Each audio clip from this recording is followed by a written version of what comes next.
have to be lucky in anything, in life, in sports, what have you. And a lot of times I was at the right place at the right time. I mean, when he came, I was needing a reliever at Blacksburg, a closer.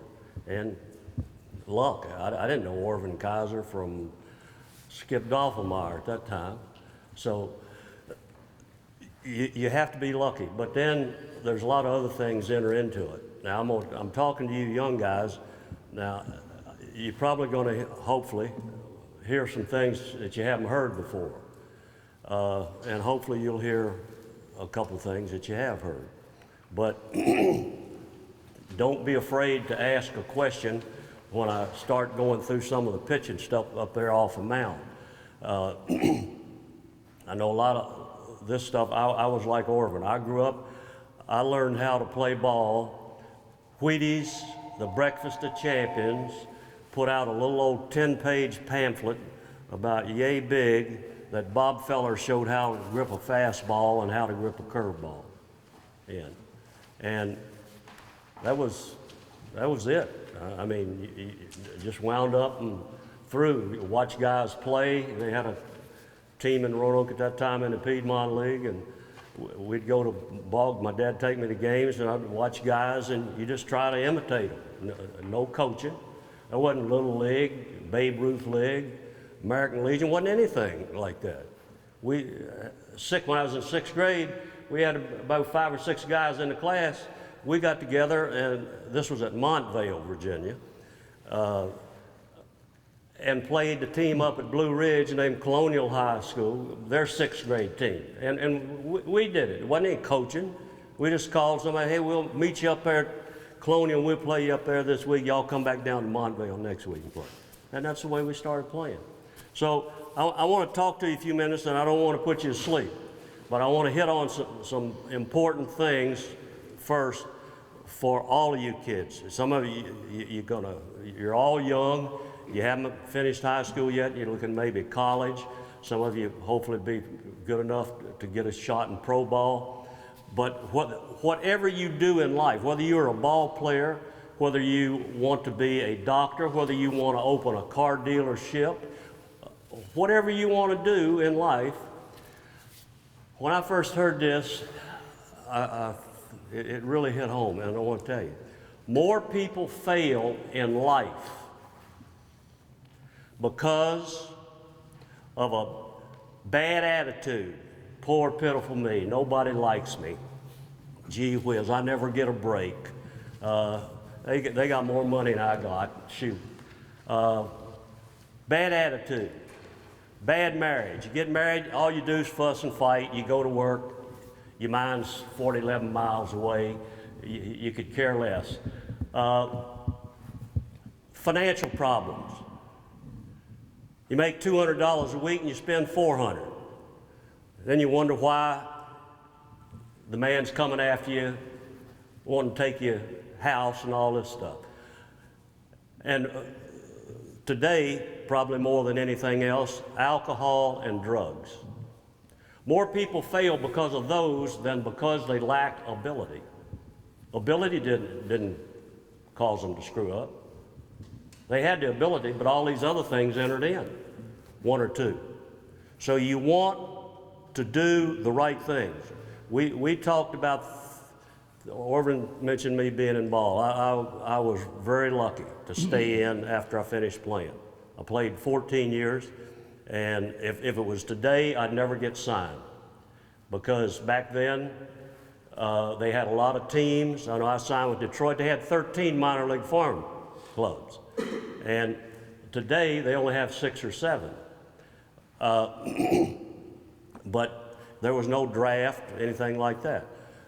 But today, they set standards. A lot of teams will not draft a guy, especially a pitcher, if he's under 6 feet tall. And you have to throw 88 to 90 something miles an hour, or pro ball won't take you. Now you can get in college, and hopefully you will go to college, but you're going to need academics. You need to think about studying. You want to be the best that you can be no matter what you do. Like I said, if you want to run a gas station, you want to have the best gas station in town. You want everybody coming there to fill up. and to get tires and whatever.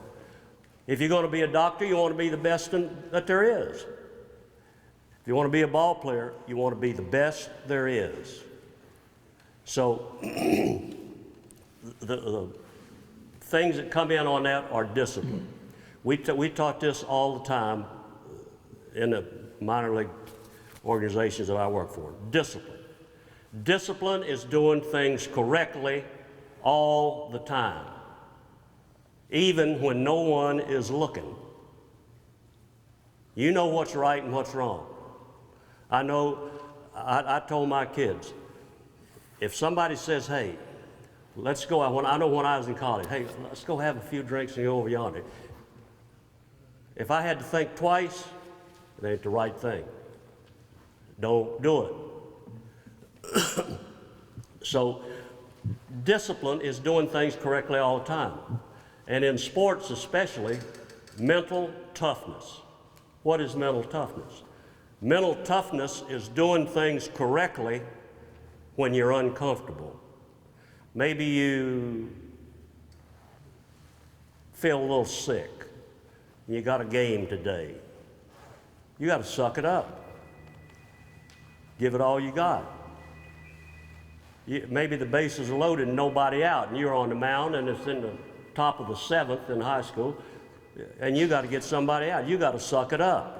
You can't cave in. Mental toughness is doing things correctly when you're uncomfortable. And thirdly, probably all of you, if anybody here that has never heard this, raise your hand. Practice makes perfect. Anybody not heard that? That's not right. Practice doesn't make perfect. Perfect practice makes perfect. I'm watching some of the softball stuff that was going on when I first walked in, and some kids trying to bunt. They couldn't bunt, and wasn't any mystery when you look at how they were trying to bunt. But you have, when you teach, and they show you, look, this is how you got to get down, and this is how you got to bunt if you're going to first. If you're going to third, still got to get down, and you got to be right there. You've got to do it perfect. You have to practice perfect. You can't, it's not going to be perfect in the game if you can't do it perfect in practice. Discipline, mental toughness, and practice. Perfect. Okay. Here's some things that now all the stuff I'm telling you concerns college and pro ball. You got to be in shape, but high school is the same thing. But when I was in high school, again, we had a coach who was a Spanish teacher. He didn't know squat about baseball. So we coached ourselves. You had to do run, never ran. I pitched and played third. Well, you got to be in shape, but we just practiced to get in shape. We never thought you had to run. So conditioning. You see all this stuff back here nowadays. Kids should be better today than ever because you have everything that will make you a better player at your disposal. You got to run distance. You've got to do the right exercise. You don't want to look like Charles Atlas and or Arnold Schwarzenegger. You got to have, as a ball player, forearms, wrists, triceps, back, legs, core. You don't need to win a weightlifting contest, but you got to be in shape. You have to get in condition, and then all of this is geared to pitching too. But shape is for everybody. But you got to develop a warm-up procedure. If you're going to be a pitcher, you've got to know what it takes for you to get ready to pitch. And most of you are going to start probably as a starting pitcher. So you want to have a warm-up plan. I never heard that till I got to the big leagues. And one guy mentioned, how many pitches do you throw warming up? I don't know, I just throw it off, feel like I'm loose. Well, you ought to have a certain number of pitches that you know, have a plan. And so started thinking, counting, and so we implemented that in our farm system. Knowing how many pitches to throw, number of fastballs, change-ups, curveballs, fastball change, fastball curve. You got to know how to practice because that's what's going to go on. You want to practice like you're going to pitch in the game. You've got to, if any of you right now, would you like to pitch in the big leagues? All right. When I was your age, how old are you? 13. I think I was 11 or 12. I wanted to be a ball player. That's when I got the Wheaties thing and started. I said, man, I'd like to be a ball player. But I had no clue what it took. Later on, as I'm in college, again, I didn't know if I could play pro ball. I wanted to, but I didn't know that I could. And just happened to be lucky, like I said, back then, with 13 farm clubs, Lord, they need a lot of players to fill out rosters. So you've got to develop a plan, know how to pitch, and you're going to practice it just like you're going to be pitching to a guy in a game. First pitch, I'm going to try to keep the ball in a downhill plane, maybe hit the inside corner. And to be able to pitch, you got to be able to throw your fastball to the inside corner and to the outside corner. You got to be able to get a breaking ball over when you're behind in the count. But that doesn't mean until you get control, you don't throw a curveball, 1 ball and 1 strike if you only throw 1 out of 10 for a strike. Now you're going to be 2 balls and 1 strike. And pretty soon you're going to have to throw another fastball, and that's what they're waiting on, and then they jump all over. So develop a practice plan. You'll learn how to count the number of pitches. And I've got a thing here. All this stuff I'm talking about, I've made copies, and I'm going to give all of you a copy when we finish, so you can read it all. Because I don't expect you to remember everything I'm talking about.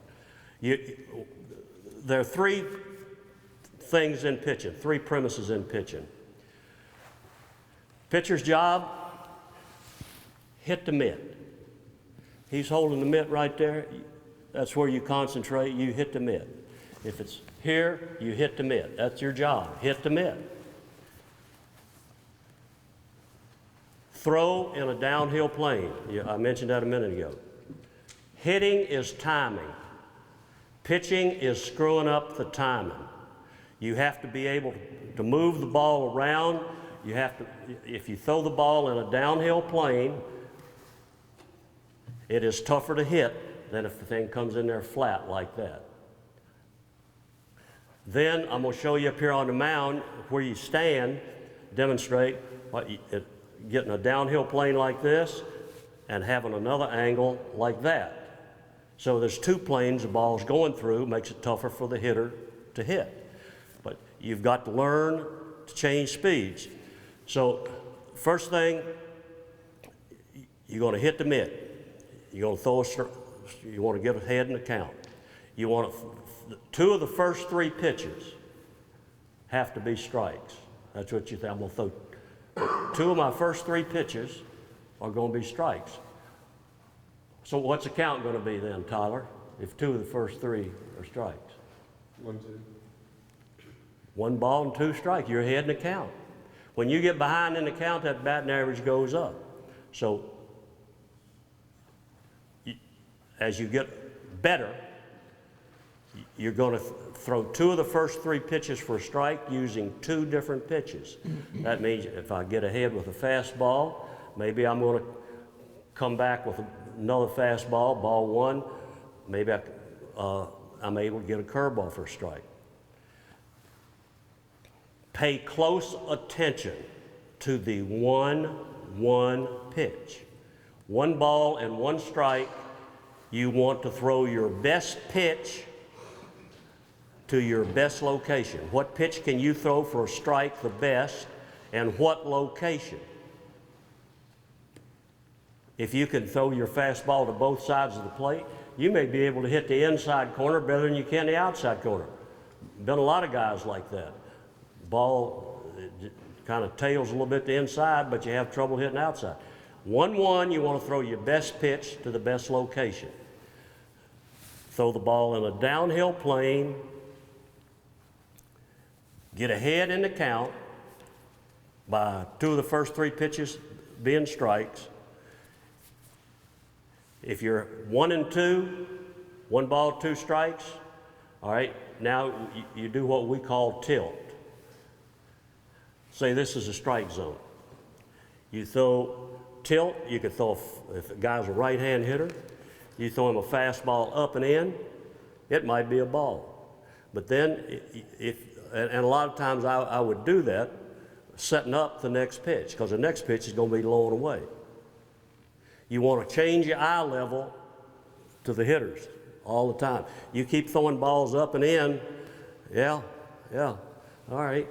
He's going to open up and smoke one. Or you keep throwing that slider out there, and first thing you know, he's stepping into it and going to right field with it. So you got to be able to move it around in the count.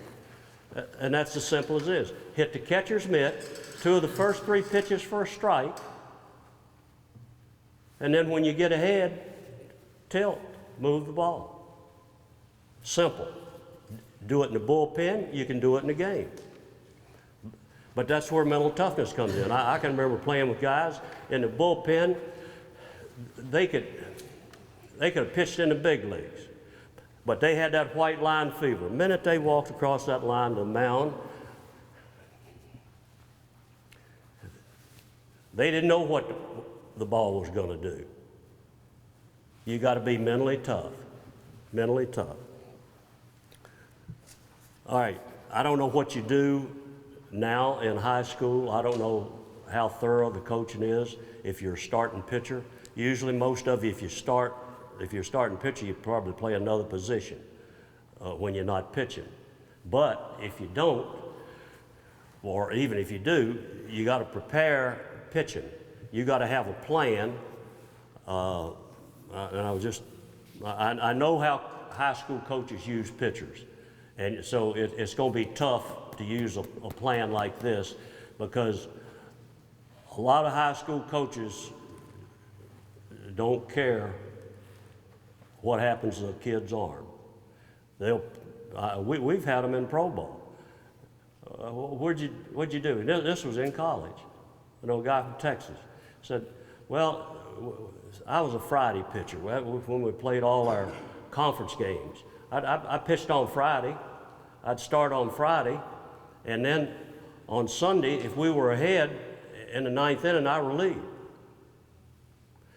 I said, well, how many pitches did you normally throw when you started? Oh, 140, 150.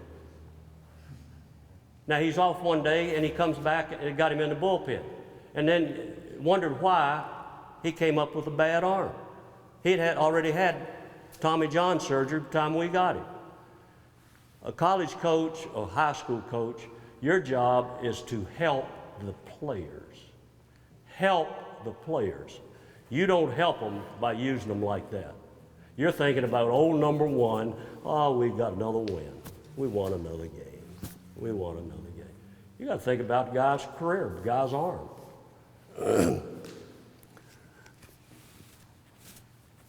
Assuming you pitch every 5 days. Day after you pitch, you run about 30 minutes distance and push it. It's not just, you get out of it what you put in it. Run.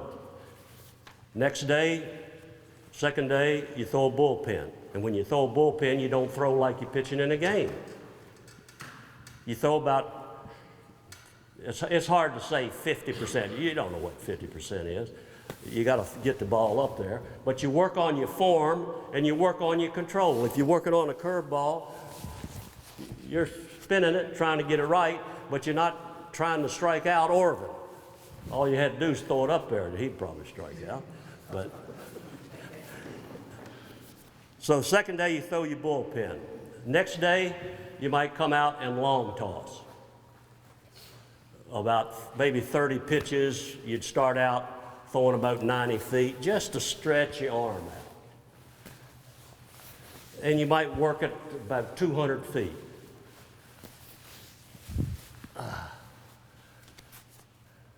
Next day, nothing.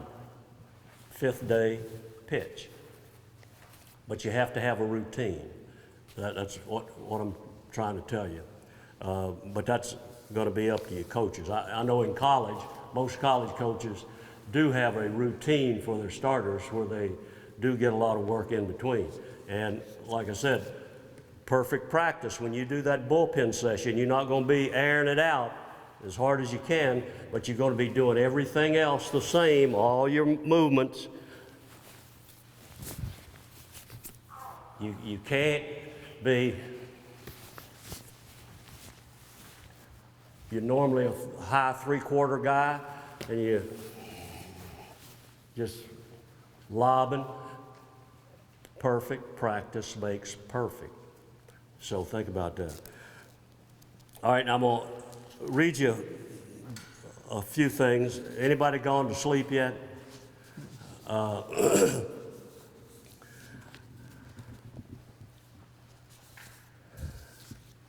to pitch to hitters. 9 out of 10 right-handed hitters are high ball hitters.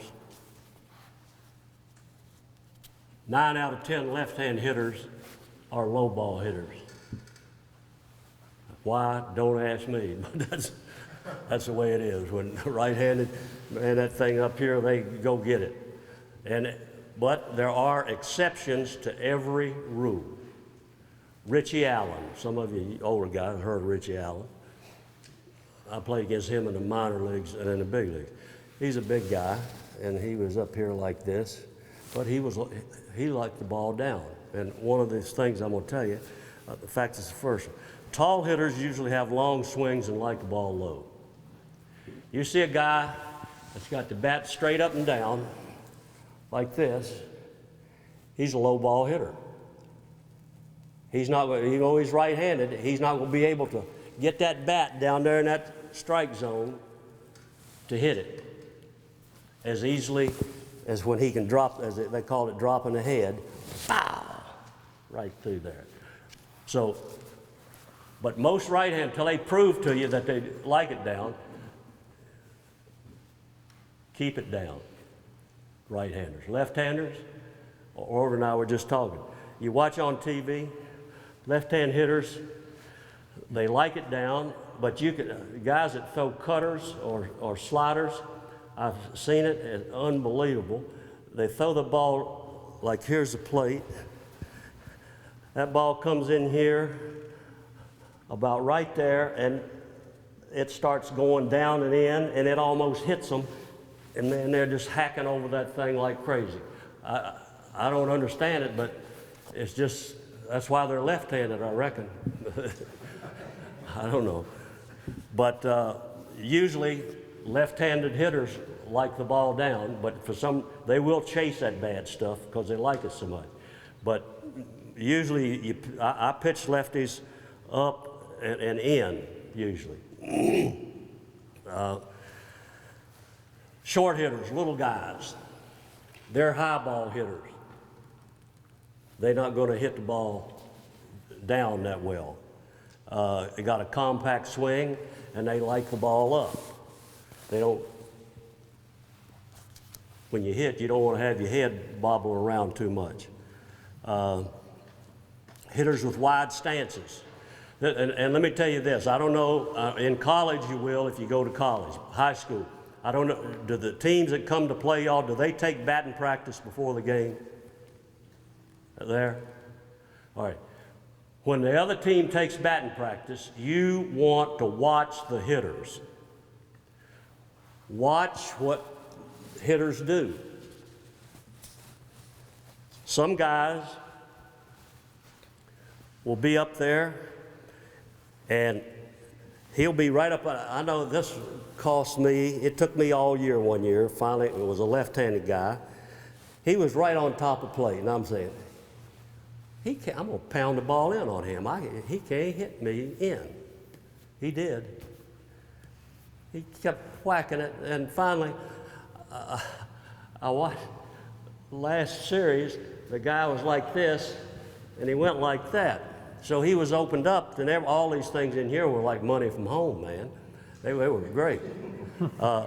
So watch batting practice, how they stand, and how they stride. Harvey Keene, some of you remember Harvey Keene. This guy stood all the way back here. And I thought, ain't no way in the world he can hit the ball out there. He's got to like the ball inside. He wanted the ball. When he went to hit, he went right into the ball like that. You could get in on him. You couldn't do it consistently. Big league hitters, you can pitch them a certain way for a while, but they think too, some of them, and they'll start adjusting. But he liked the ball away. So watch where they stand and then what they do when they stride to hit. You'll see all kind of guys do what they call stepping in the bucket. They'll be up there like that. Usually with the guys that are on top of the plate will do that. They open up a little bit. But watch them, whether they go into the ball, if they take a big stride, and this right here will get them a lot. A lot of them, they do that, they're dead to off-speed things, guys that overstride. But you've got to watch batting practice. Most good hitters will take a curveball if you throw it to first pitch for a strike. They'll take it because they're looking fastballs. So don't think that on the first curveball you throw, it has to be a perfect pitch.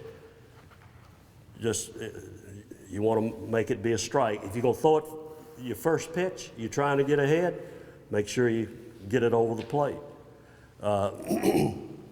Guys that hitch. You know what a hitch is? Guys up here like this, and then when he strides, those hands will go like that. Hard stuff. Throw hard up and in. Now, if you don't throw hard, you don't want to throw up and in because he's going to be right there and get it. So then you want to keep stuff away from him. If you throw, a lot of guys will get a reputation and say, boy, this guy's a good curveball hitter. He's a good breaking ball hitter. There's no such thing, there's no guy alive that's a good breaking ball hitter. Some guys are a little better because they stay on the ball with their head a little more, but you don't go to the big leagues if you can't hit a fastball. If you can't hit a fastball, you can't play in the big leagues. But I don't care who it is, you got a good curveball. They may put wood on the ball, but if you throw it where it's supposed to be, it'll be at somebody. So what I'm telling you is if you throw a breaking ball and a guy hits it, don't think, oh gosh, he hit my curve. Usually the curve balls they hit are hangers. Balls that just kind of come up there and just kind of spin and stay there. You throw that when it goes boom, nobody hits that.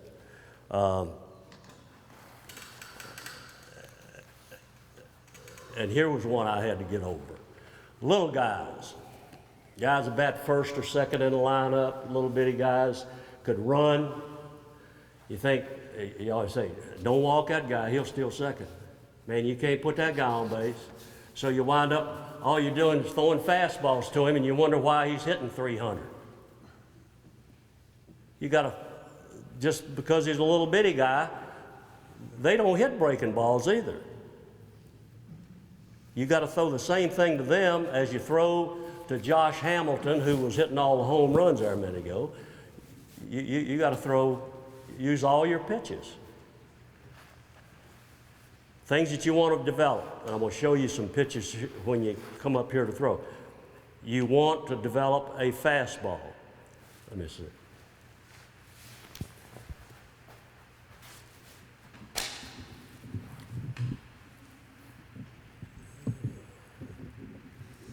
One, two, 3, 4. When the ball spins like this, that's a 4-seam fastball.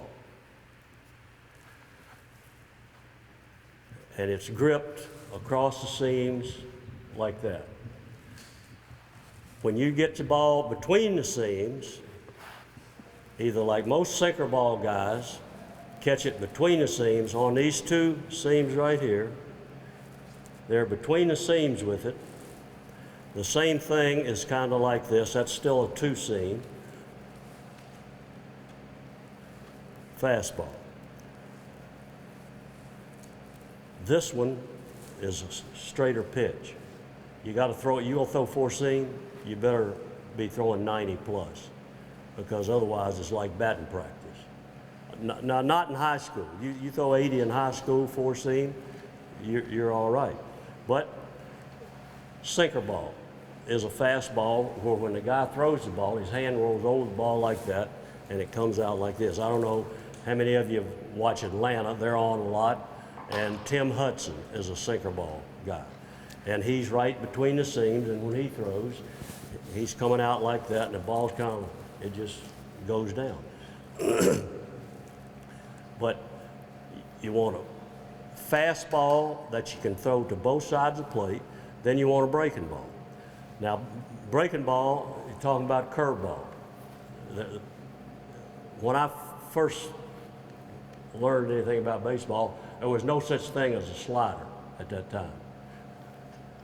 Curveball, you got it between the seams like that. Most of them will have their finger on a seam like that. It is back in your hand farther. The fastball is like this.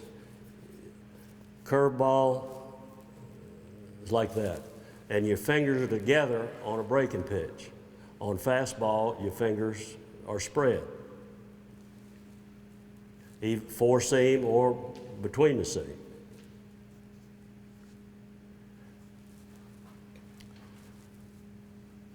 Change up. Well, let me back up a minute.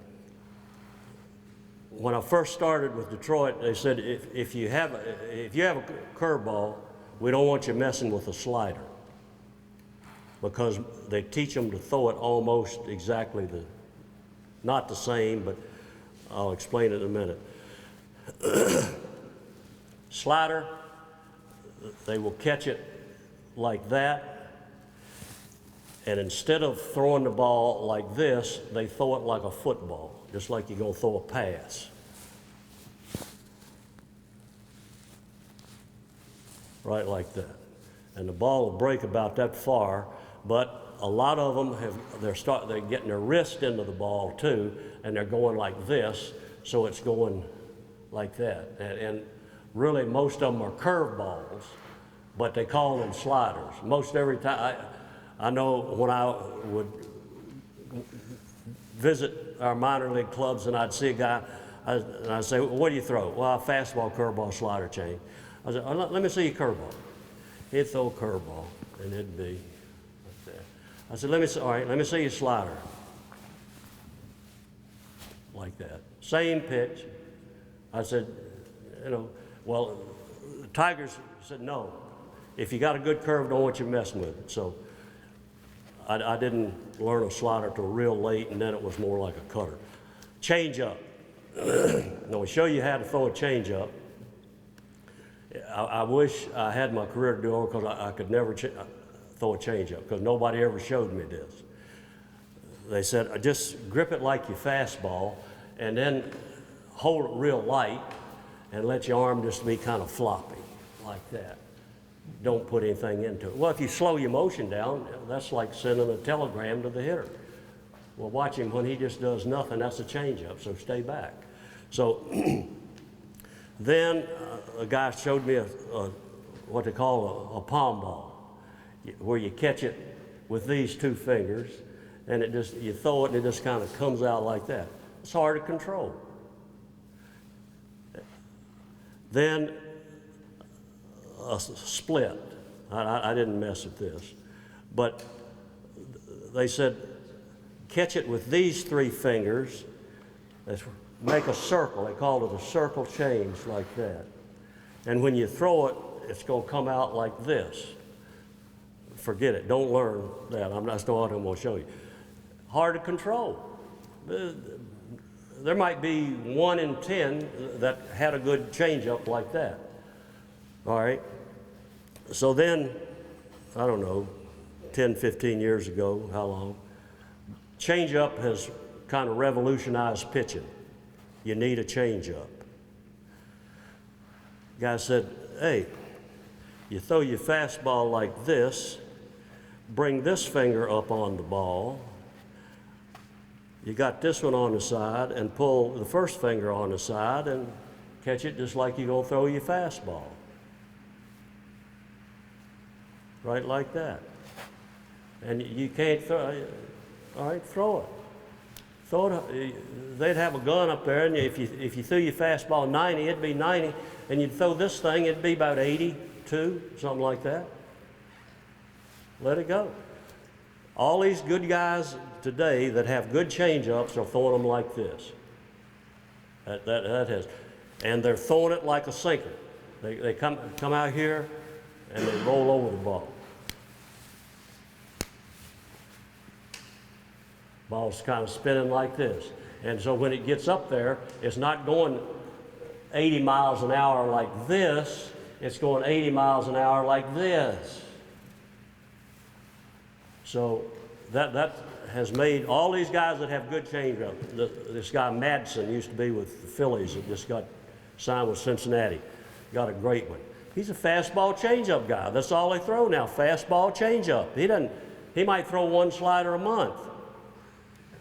Fastball changeup. So practice makes perfect.